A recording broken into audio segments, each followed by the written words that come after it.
Alchemists, and welcome back to another episode of Elemental Educator. Be sure to like and subscribe on Apple, Spotify, YouTube, or wherever you get your podcast from. In today's episode, Unlocking Literacy, the Power of Phonics, we're diving deep into the transformative world of literacy education with none other than Malia Hollowell. Malia is the founder of Playdough and the author of the Reading Roadmap. Her innovative, research-based approaches have revolutionized how we teach reading, particularly the transformative power of phonics. I'm excited to explore her journey, insights, and actionable strategies that can empower both teachers and students alike. If you're tuning into the video episode, you'll catch the nice black eye I'm sporting. Take a guess at how I got that one. So get ready to let the alchemy of education ignite your passion for learning. This is the Elemental Educator, the podcast where we kindle the fires of dialogue with the alchemists of education. We're here to embark on a journey where ancient wisdom meets the contemporary world of education. On Elemental Educator, we dive into the deep waters of adaptability, feel the grounding earth of core values, ride the swift winds of change, and ignite the fiery spirit of risk-taking. Fire, earth, wind, water. This is the Elemental Educator, and now your host, Tyler Comeau. All right, alchemists, welcome to another episode of the Elemental Educator. Today, we're thrilled to have Malia Hollowell, a true phenomenon in literacy education and founder of Plato and the Reading Roadmap.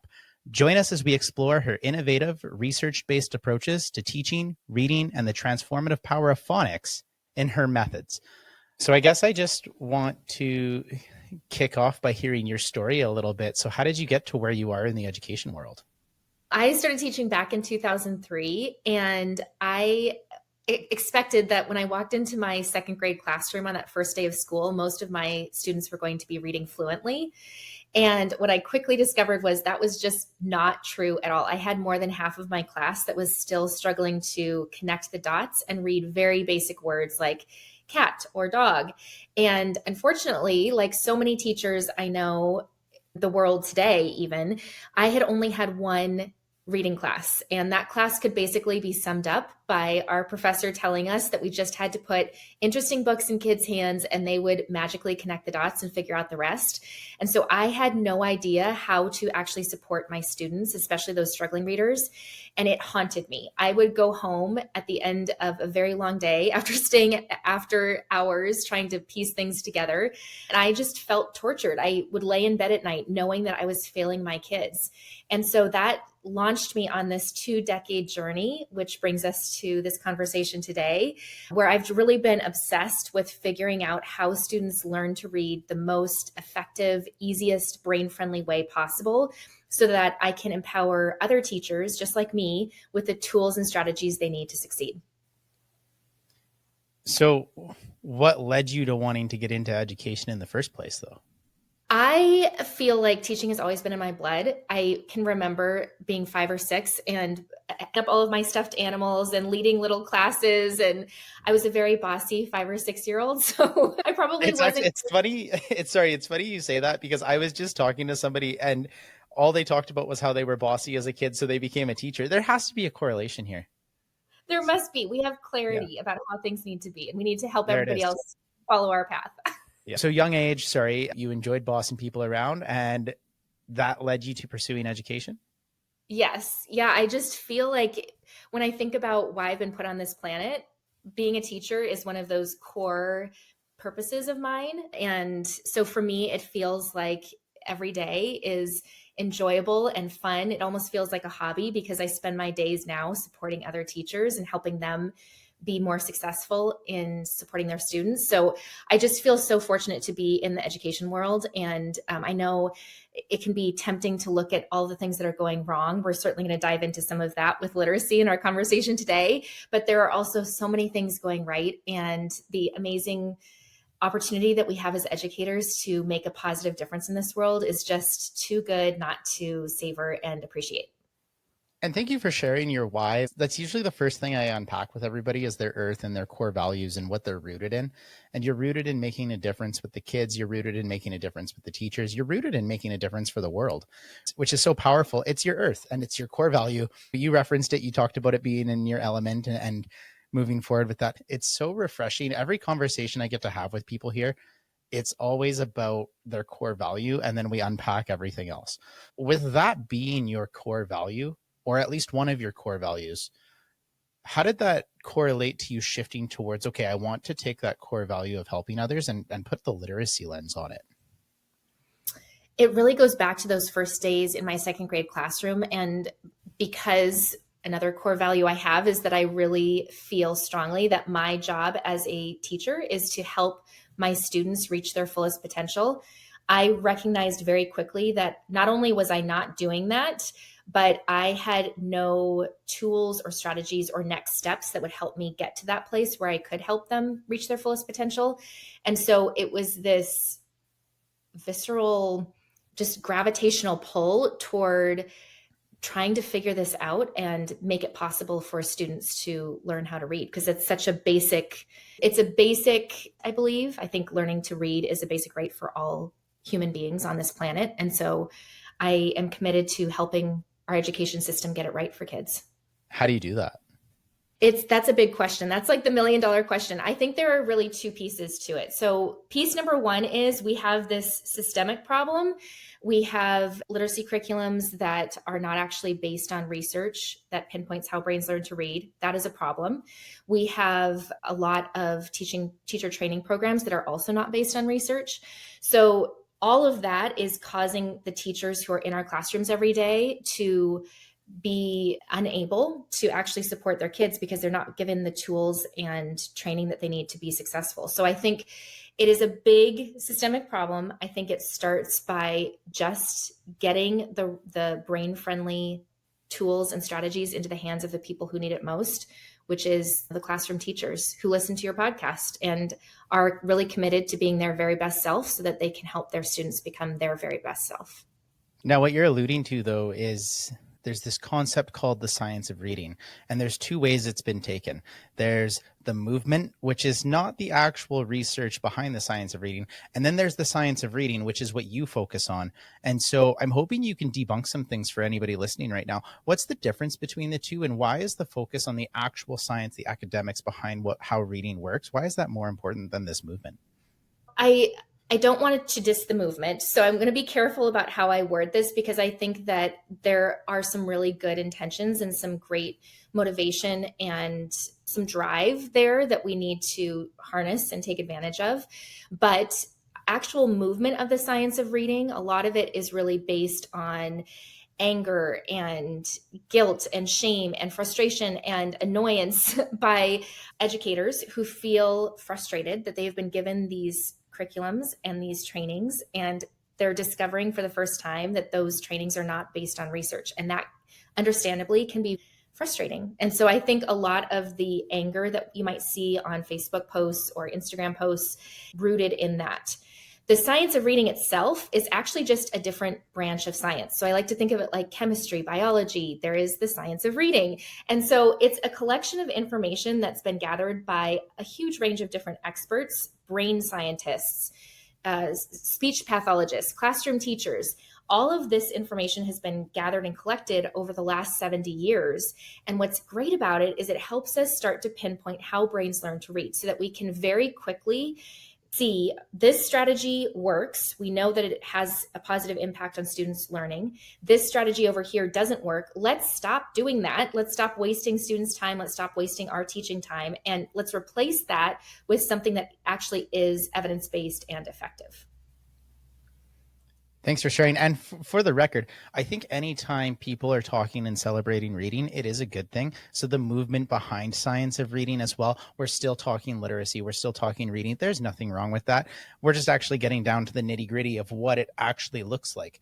So I always get into actionable items for listeners, and I try to break it up throughout the show here. So first actionable item that people can take away if they want to start science of reading, and they want to learn more about this and they want to bring the research-based methods into their classroom, what's their first step? Oh gosh. Okay, so number one, I'm going to go with start teaching phonics every single day. When I first started teaching back in 2003, as I shared with you, there was this expectation that students would be able to just connect the dots magically on their own. And they would be so motivated by having this Spider-Man book in their hands that they were going to figure out what all the words said. And that is just not true. For most of our students, we know that they need us as their teacher to clearly connect that this funky little shape on a page called an M makes the sound. And it's almost helping them crack the code. I like to think of this like detective work. If we can show students that each of these letters has a specific sound it makes, and they can learn those sounds, then they're going to be able to actually sound out the words on the page. And the more they practice, the faster that's going to be, and the better they're going to be able to read. So teaching phonics every single day is step number one. And I can keep going. I have a million. So you just stop me. We will get to the next steps here in shortly. I'm so excited to unpack it with you and it's so clear how passionate you are about this topic. And I think it's something that every school leader, every teacher should be passionate about as well. There was a time where phonics was a huge push in educational buildings.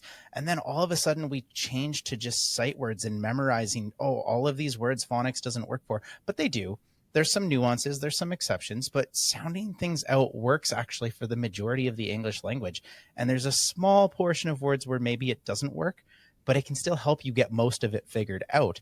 And they're even coming back all the way down to the definitions of words and where they come from. And once we understand root words and going from there, now we can start to piece word endings, word startings, those prefixes, suffixes together to bring meaning to larger words, different words, because they're all based within the same. From here, you have a book out, The Science of Reading in Action, and its job is to help teachers essentially put these principles into practice. How does your book take the science of reading and actually apply that for people? One of the things I was discovering as I was piecing all these parts together, is that so many of the trainings I was taking were great. They were giving me a lot of background information about how brains actually learn to read. But when it came down to actually implementing it in a classroom, I was completely lost. And so it was taking me dozens and dozens of hours to just figure out, okay, what does a best practice phonics lesson look like in my classroom? And then suddenly I realized not all of the students in my class need to learn the same phonics skill, because I have a group of kids who are still really working on those beginning letter sounds, and they need those lessons. Meanwhile, I have kids over here who are working on those more advanced skills like you talked about, like prefixes and suffixes. So how in the world am I supposed to pull all of this off without spending 25,000 hours a day doing it all? And Googling is not a good solution. It takes a lot of time. And that's why I really wanted to provide an easier, faster path for teachers. And that's what this book is all about. It's about giving you the step-by-step process of getting this ball rolling. And obviously there's only so much I can put into these pages, but I tried to pack every single page with actionable insight and tools and strategies that teachers could use starting today. Thank you for sharing. And it's so apparent to see how your earth is rooted into the water and how you're implementing change through this value of what's best for kids.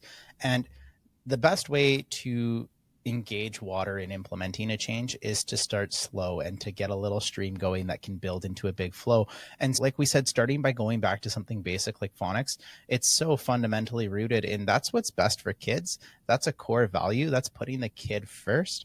And here's the slow step. Now, for some reason, this was like a big thing when it came out, the science of reading, and it was met with resistance. So I'm sure along the way, being an expert in the field for yourself, you were met with adversity and challenges along the way. So what kind of challenges were you confronted with, and how did you overcome and move past those?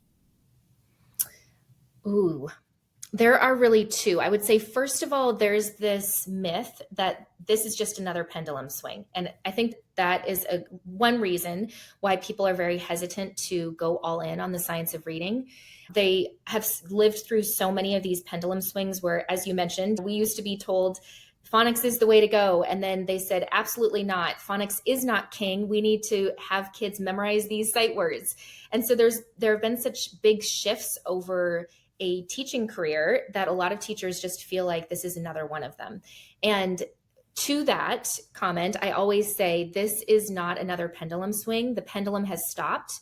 We now are empowered with research. And when we use that research to make choices about how we're teaching, students are not only going to be able to get better results, but we also can stop wasting our time on these pendulum swings, because we can say definitively, no, research shows us that does not work. We're not going to go back in time and go back to those paths.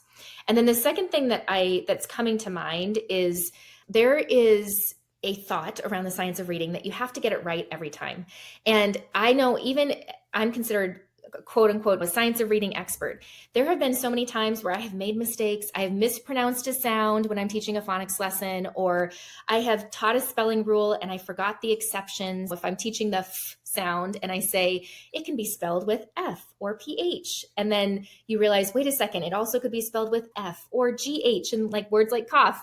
So this is not a perfectionist. Welcome to the English language. Exactly. You have to give yourself grace and just know that we are all learning, and we need to uplift and support one another. And we can do that through kindness and support rather than fingers and really criticizing people for making mistakes, because it's just going to happen. What a powerful message, because we came on here wanting to talk about core values with our earth and implementing change with water, but we have to touch on air because it's a part of us too. And that's when we're faced with the challenges and adversity, leading with grace, failing forward, that growth mindset. That's everything that you're talking about here that really resonates with me in terms of how you actually make something successful, because you're not going to learn unless you've made mistakes. That's what you learn from. So we have to be willing to be vulnerable and to make those mistakes. So action item number 2 kind of comes in with the reading roadmap, which is another book that you've authored. We just have a lot of books out here now. I'm excited when we get to the future part to see if there's more coming. So we'll get there. But what does this book offer for teachers in terms of these challenges they're facing and how they can address them? So the reading roadmap is a book, but it's something completely different. It's really a step-by-step guide. I think of it like a curriculum. We refer to it as a curriculum. So many of our teachers were reading the science of reading in action, and they were saying, this is great. I've started to implement these strategies. I'm already seeing a difference. I really need in the weeds guidance about how I am going to teach that. How in the world am I going to do it right? And so what we wanted to do was create an all-in-one system that would lay out those exact steps for them, exactly what words to use, exactly what words to have students practice reading and writing with that f sound in it. So we laid out the entire sequence. It's literally print and go, it's plug and play, and that is what the reading roadmap is to do and how it's designed to empower our teachers.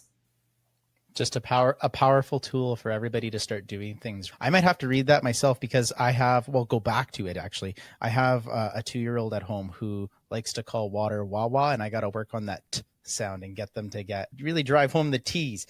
But we'll get there.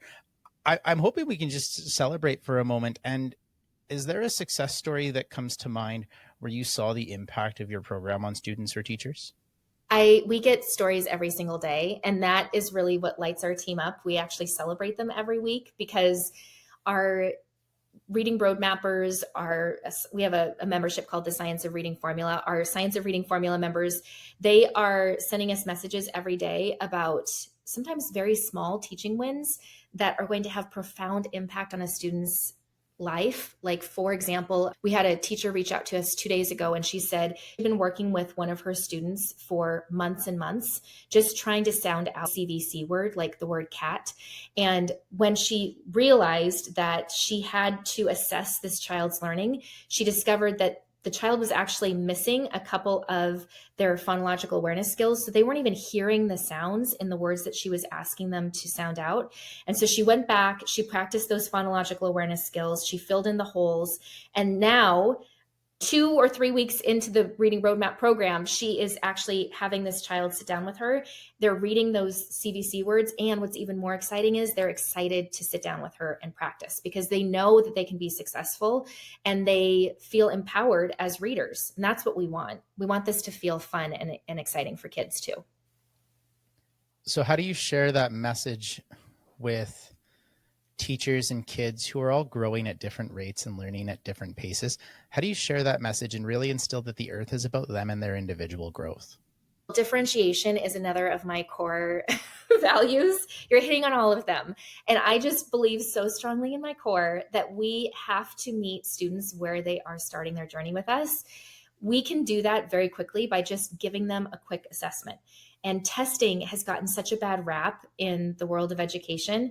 And I actually look at it from a completely different lens. I think it's actually exciting and empowering because you're getting information about each child's learning, and you're then able to meet their needs and their strengths. And so I think coming at it from that lens not only changes your perspective on testing, but it also makes that testing a tool that informs how you're going to teach.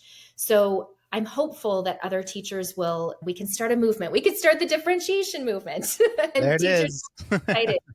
Maybe that's our next one. We'll get working on that. We absolutely will. So you're actually addressing where I want to segue this to next. I use the word initial testing in my region where we have education. We call it benchmarking, and we'll benchmark where the kids are at. And we usually take 2 to 3 benchmarks a year and we track their growth on their benchmarks. More often than not, it becomes, oh, we're at this level and now they're at this level and oh, they're at this. And it doesn't actually inform us. And one of your areas of expertise is how to take reading data and use it to inform our decisions on how we do intervention moving forward. So I'm hoping you can just speak a little bit to how do we take reading data from these benchmarks, from those initial tests, and actually action interventions that work for these kids? Yes. So there are a couple parts that I'll make sure to address. The first is that a lot of these benchmarking systems, these assessments, are not actually based on research. For example, when I was in the classroom, I was giving students these tests several times a year, and they were called DRA tests. And so they would assess students' reading fluency, and they would assess their comprehension and a number of other skills. What we now know, though, is that when you look at one of those books, each page is filled with a huge range of different phonics and spelling patterns. And that's a problem because you are asking a brand new reader to read words that are at what we know is a very basic level, and you're asking them to read words at a very high level. And you're not actually getting a good picture of where they are in the reading process. They're probably guessing the challenging words. And if they guess it, that's great, but that's not informing you as in terms of what they need. So what we really need to be looking at is specific skills. And I always have early elementary teachers start by assessing students' phonological awareness. That's number one. And that means, can students hear sounds and words, and can they move those sounds around in different ways? And the second thing is phonics. I always ask teachers to assess phonics because, again, we want to make sure students are able to see a letter or a combination of letters on a page and then sound them out. Those are 2 really good stepping stones. And once you have those pieces in place, you're going to be able to make much more informed decisions. So the other thing I would make sure to mention here is once you have that information, you need to be able to use it in your classroom, but also we want administrators to look at data classroom to classroom and also school wide.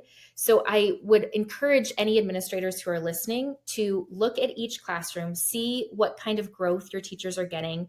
If you have an outlier class, talk to that teacher, see if it's an outlier that's getting better results, find out what they're doing in their classroom. And if it's an outlier that's struggling, go in and provide additional intervention and support, because we really want to make sure that we're using our data to improve our students' reading across the board. Let them collaborate, let them align, let them work towards that same earth, that same core value. What's best for kids? Let's celebrate the successes and let's support each other and fail forward with those that might be struggling and need that extra support. So with this, we'll go to another action item here.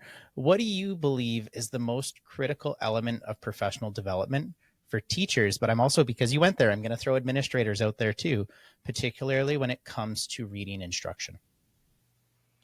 There are so many myths about how students learn to read. And I think just understanding what the science of reading is and what our current reality is in terms of students' reading growth is really powerful because it paints the picture. We have 67% of students in the United States who are 4th grade students reading below grade level.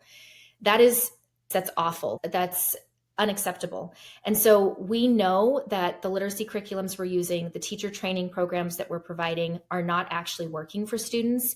And we have an obligation as educators who have joined this profession because we want to make a positive difference in our children's lives. we have an obligation to lean into learning. And as you said, fail forward. That is not a choice. We have to do it. Our kids are counting on us. Absolutely. And it's not a choice. That's a really good statement to add there. What are some common misconceptions about reading instruction that you've encountered, and how do you address them?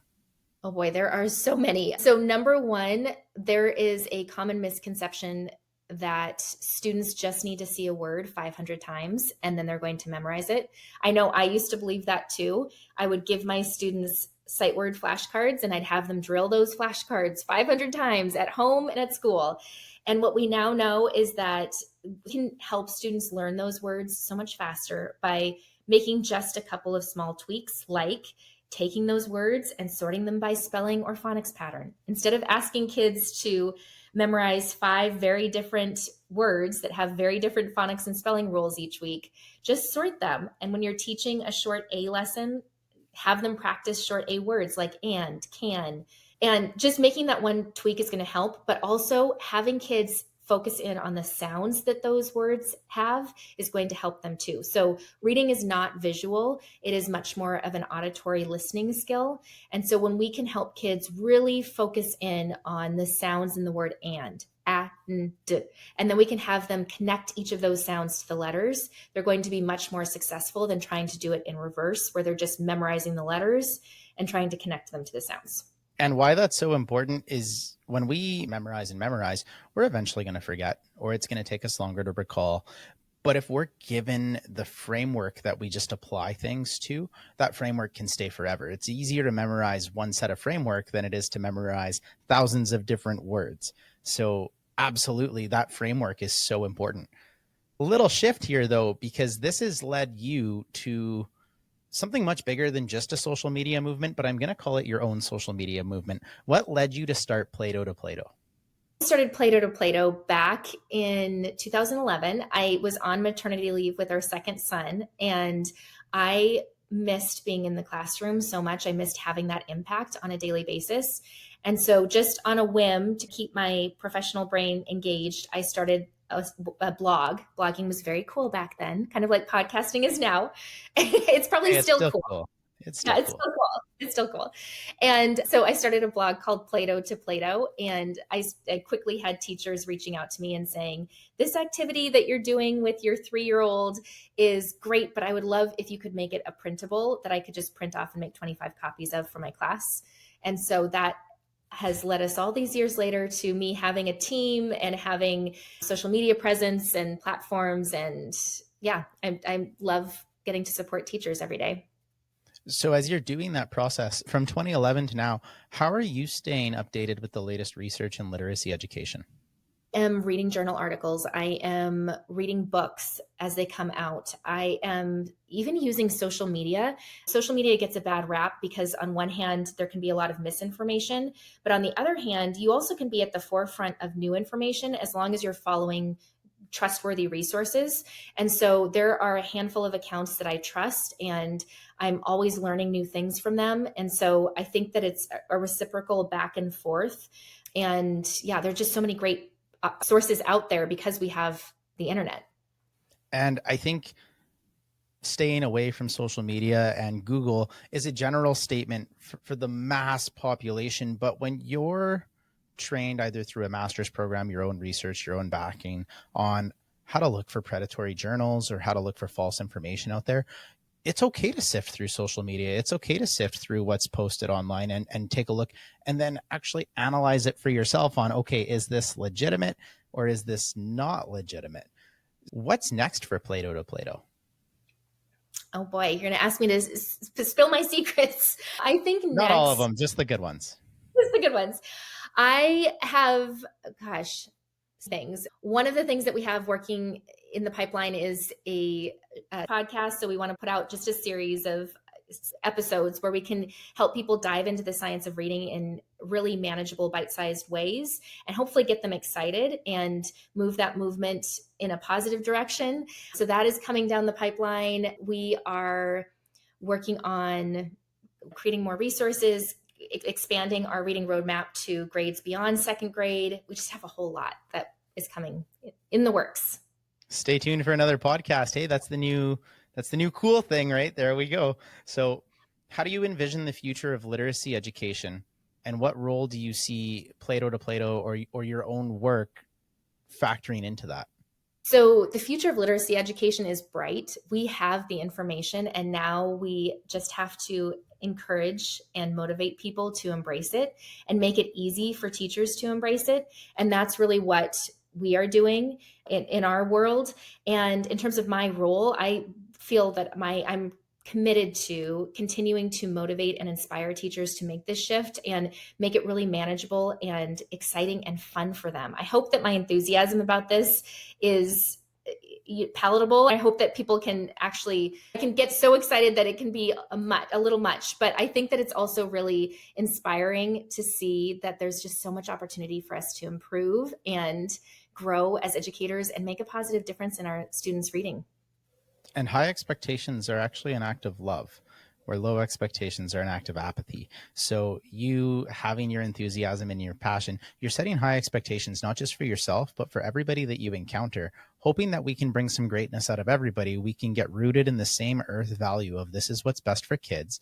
And then through our small steps, like focusing on some simple phonics, we can implement some change to really bring back good literacy in the classroom.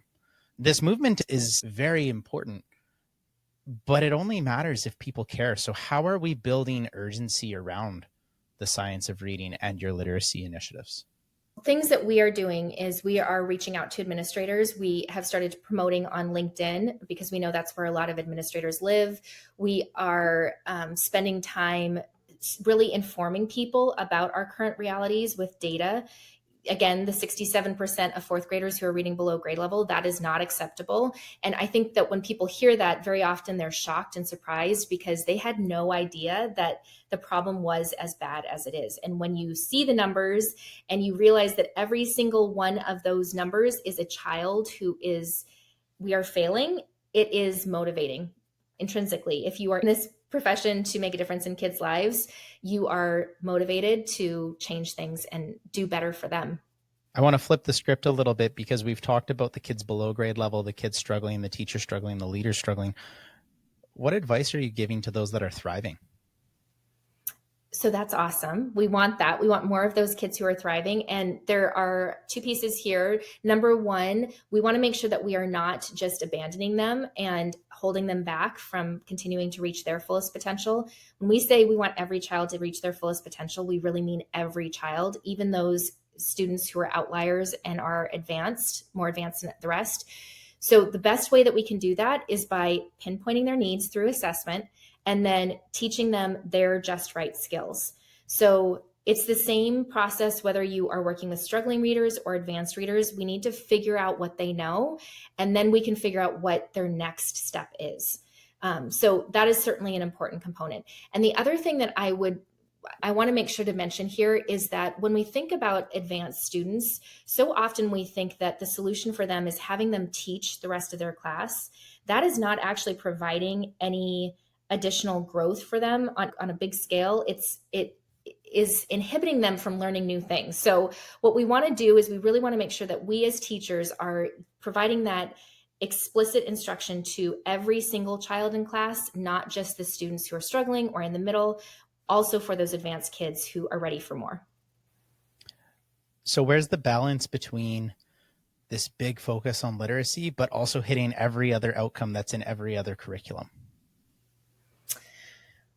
Ooh, the balance. I would say in the early grades, literacy is paramount. That's the number one skill that we as teachers can pass on to our students. And the reason I say that is because it really sets them up for success in all of the other subjects. If you get to third or fourth grade and you are reading a science book, a science text, when so much of your learning is expected to be independent, if you're not able to read those words fluently enough, your brain is going to be spending so much energy on just sounding out the words on the page that it's not going to have extra energy it needs to be able to understand and think about what you're reading.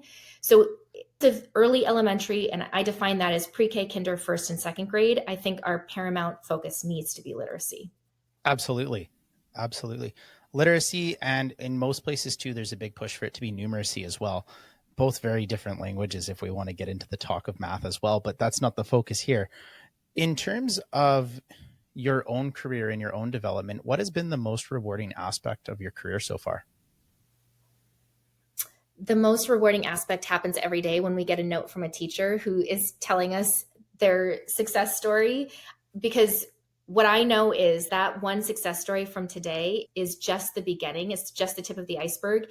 And what they're learning and the tools they're gathering is it's going to serve them for the rest of their career. And that means that not only are the 25 kids in their class this year going to benefit, but the 25 kids next year and the 25 after that. And all of those students' families are going to benefit because they're going to grow up and be able to do whatever they want to do in life because they're literate and thriving. So the ripple effects of this are it's incomprehensible. You can't even imagine how much of an impact this work makes on teachers and students and our world at large. And it's just thrilling. What are you hoping that people action tomorrow? Start teaching phonics. That would be step number one. There are obviously many other things. I could go into phonological awareness and language comprehension and so many other skills, but I'm just going to start with that as a step one so we don't overwhelm people. Love that. Now, for anybody that wants to connect with you, hear a bit more from you, really unpack this, what's the best way for them to get a hold of you? You can find me on Instagram at Playdough, the number 2, Plato. You can grab my book, The Science of Reading in Action. It's available everywhere books are sold. And you can check us out at Plato.com. We have a ton of additional free resources where you can gather new ideas, new centers, new lesson plans, all the things. Thank you so much. And we're actually nearing the end. This was a really fun episode, and I learned so much myself just hearing you talk. This is the hardest question, but it's also my favorite question to ask everybody.